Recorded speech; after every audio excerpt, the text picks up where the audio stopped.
राहुल गांधी एक बार फिर गायब। क्या मलेशिया में है कांग्रेस सांसद? बीजेपी ने फोटो शेयर कर उठाए सवाल। राहुल गांधी की नागरिकता को लेकर हाईकोर्ट का रुख करने वाले बीजेपी कार्यकर्ता को ईडी ने किया तलब। नमस्कार, आप देख रहे हैं पब्लिक न्यूज। कांग्रेस नेता राहुल गांधी की बिहार में हुई वोटर अधिकार यात्रा खत्म हो गई है। यह यात्रा राहुल गांधी के सवालों से ज्यादा विवादों की वजह से चर्चा की वजह बनी रही थी। कभी पीएम मोदी को मां की गाली दी गई तो अंत तक आते आते समाप्ति सफा रद्द करनी पड़ी। यात्रा खत्म हुई तो राहुल गांधी फिर छुट्टी पर निकल गए हैं। राहुल गांधी की मलेशिया से सामने आई तस्वीरों पर भारतीय जनता पार्टी के लोग और सोशल मीडिया यूजर्स तमाम सवाल उठा रहे हैं। राहुल गांधी पर जो पार्ट टाइम राजनेता होने के आरोप लगते रहे हैं, वो इन तस्वीरों के सामने आने के बाद एक बार फिर विवाद में खड़ा हो गया है।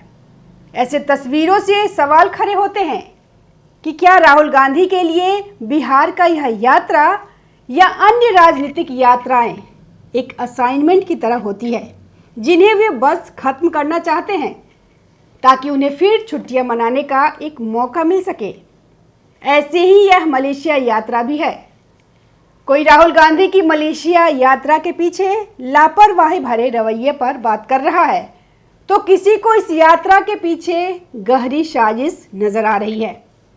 Bharatiya Janata party IT cell के प्रमुख अमित मालवीय ने कहा है कि कांग्रेस के युवराज राहुल गांधी फिर से गायब हो गए हैं।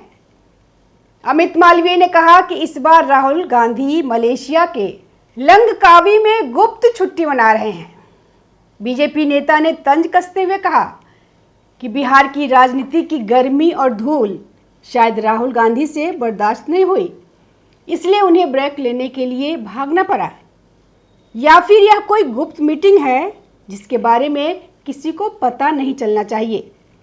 अमित मालवीय ने कहा कि लोगों को असली मुद्दों से जूझना पड़ रहा है, वहीं राहुल गांधी गायब होने और छुट्टी मनाने की कला में माहिर हो रहे हैं। ऐसा लग रहा है कि बिहार की राजनीति उन्हें रास नहीं आई, इसीलिए वह मलेशिया चले गए। मालवीय ने एक्स पर लिखा, राहुल गांधी एक बार फिर गायब हो गए हैं। वह इस बार मलेशिया के लंकावी में गुप्त छुट्टी बिता रहे हैं। लगता है बिहार की राजनीति की गर्मी और धूल कांग्रेस के युवराज के लिए बहुत ज़्यादा थी, इसलिए उन्हें छुट्टी पर जाना पड़ा, या फिर यह उन गुप्त बैठकों में से एक है जिनके बारे में किसी को पता नहीं चलना चाहिए। खैर, जहां लोग असली मुद्दों से जूझ रहे हैं, वहीं राहुल गांधी गायब होकर छुट्टियां मनाने की कला में माहिर है। बीजेपी लंबे समय से राहुल गांधी की विदेश यात्राओं को लेकर सवाल उठाती रही है, खासकर तब जब संसद का सत्र चल रहा हो या फिर चुनावी माहौल गर्म हो।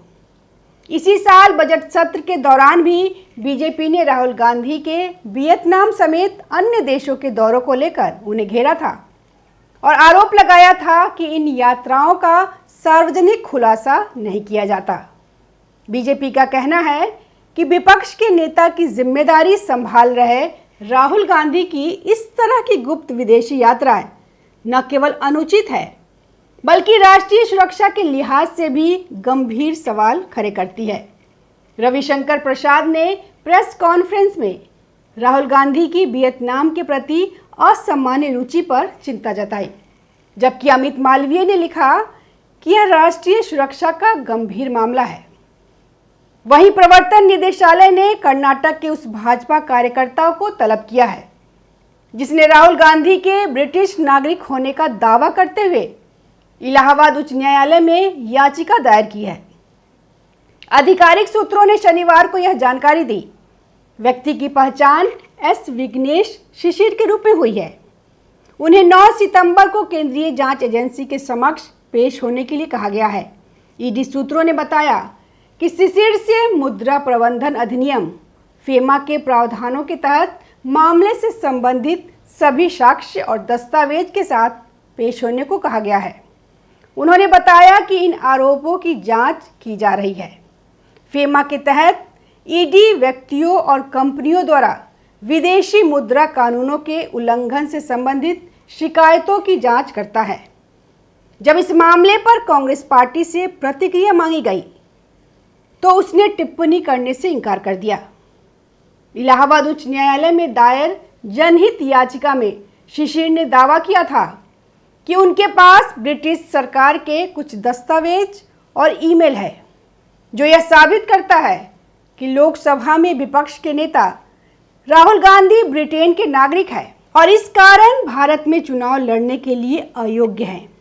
इलाहाबाद उच्च न्यायालय की लखनऊ पीठ ने 30 अगस्त को केंद्र सरकार को आदेश दिया था कि शिशिर को 24 घंटे सुरक्षा प्रदान की जाए।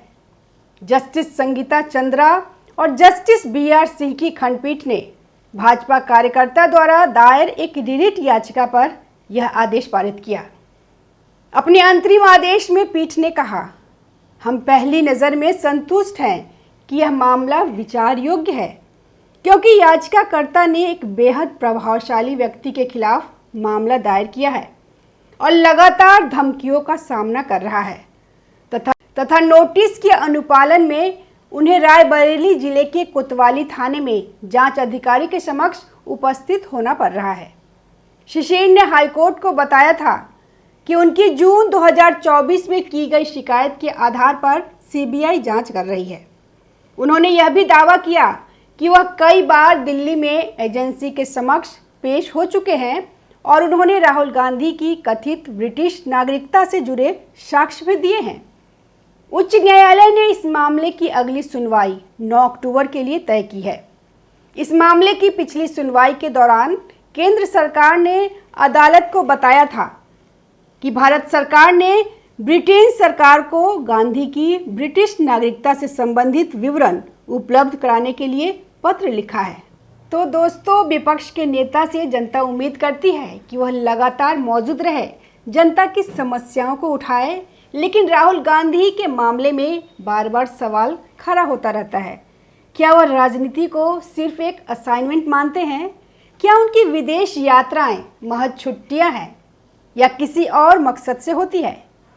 कांग्रेस की रणनीति, कांग्रेस फिलहाल चुप है। शायद पार्टी नहीं चाहती है कि यह मुद्दा और बड़ा बने, लेकिन चुप्पी भी कभी कभी सवालों को और मजबूत कर देती है।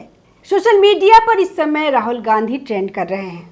कोई लिख रहा है, देश की राजनीति से थक गए, अब मलेशिया में आराम फरमा रहे हैं। तो कोई लिख रहा है, राहुल गांधी का निजी जीवन है, बीजेपी को इसमें दखल क्यों देना चाहिए? तो दोस्तों, ये बिल्कुल साफ है कि राहुल गांधी की हर विदेश यात्रा अब सिर्फ छुट्टी नहीं मानी जाती। बीजेपी इसे हमेशा राजनीति से जोड़ देती है।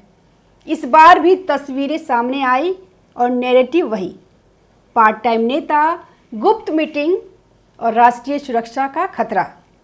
लेकिन असली सवाल यह है कि क्या यह विवाद राहुल गांधी की छवि को नुकसान पहुंचा रहा है या फिर कांग्रेस समर्थकों के लिए यह ओवर पॉलिटिक्स हो रहा है? तो आप क्या सोचते हो दोस्तों? क्या राहुल गांधी की यह मलेशिया ट्रिप वाकई सिर्फ छुट्टी है या फिर बीजेपी के आरोपों में दम है? नीचे कमेंट में अपनी राय जरूर दीजिए। अगर वीडियो पसंद आया है तो लाइक करो, सब्सक्राइब करो और चैनल को सब्सक्राइब करना मत भूलिए। धन्यवाद। ताज़ा खबरों से जुड़े रहने के लिए हमारे चैनल को सब्सक्राइब करें और बेल आइकन को दबाना ना भूलें ताकि हर खबर की नोटिफिकेशन आपको मिलती रहे।